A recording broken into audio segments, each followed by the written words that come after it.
Branson.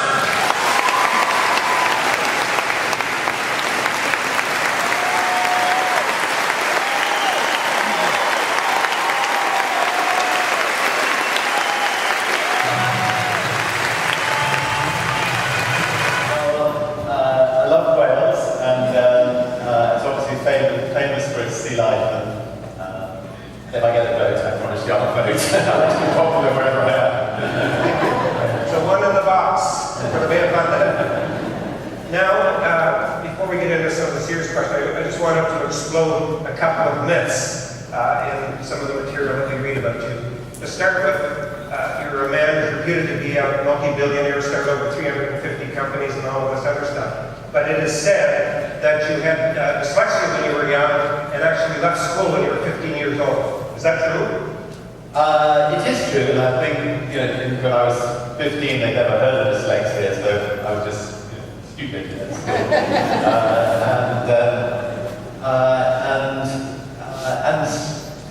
It's interesting having a learning difficulty like dyslexia. You have to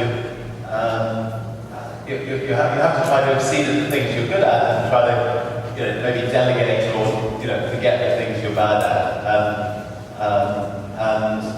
So I think because I was dyslexic, I managed to find really great people around me. I think I'm quite good at motivating people, getting a great team, and in the areas that where my dyslexia gets in the way, I leave it up to other people. But in the other areas where it doesn't get in the way, things have gone okay. Your story reminds me a little bit about a story told about the former president of GM in Canada. His name was Earl McLaughlin. He was asked how he felt about leaving school at age 16. He said it was the biggest mistake he ever made. Should have left a lot earlier. Anyway, none of you here have attention to that. You've got to find really good people to run those companies. And I think as an entrepreneur, you actually need to sort of free yourself up so you can start thinking about the next projects, the next ideas, and just find extremely good managers to manage your companies. I love new challenges. I love learning, and I think that's one of the reasons that Virgin's gone into a lot of different businesses over the years. I think our marketing skills we've helped make Virgin. Virgin maybe is one of the top 20 best-known brands in the world, and yet we're not one of the top 20 biggest companies. I think I remember from Freddie Laker, who was the pioneer in aviation, saying that you've got to get out there, use yourself to try to get yourself onto the front page of the papers rather than just spend a lot of money on advertising, which you'll never be able to outspend the big companies. We've tried to do marketing in fun ways. We've often sort of pulled the tail of our bigger competitors, I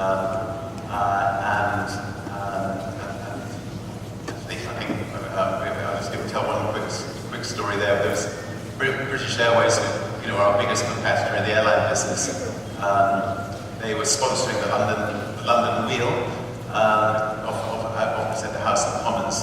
And I got a call at 5 o'clock one morning to be told that they'd had all the press coming, all the television coming, but they had a technical problem trying to get the wheel out in front of the House of Commons. So we had an airship company, so I rang up the airship company that was about 2 hours from London, and we scrambled an airship, and hopefully we've got a slide here of the airship coming over the wheel.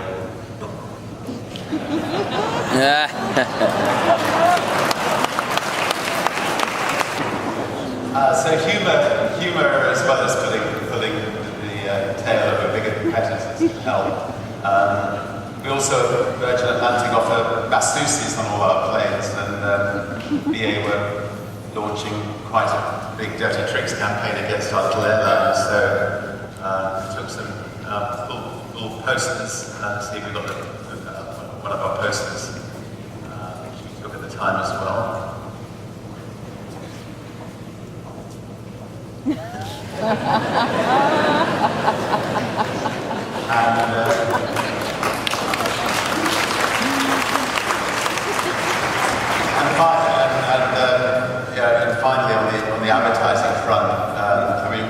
set up 25 years ago as an airline, and we were competing with much bigger airlines, United Airlines, TWA,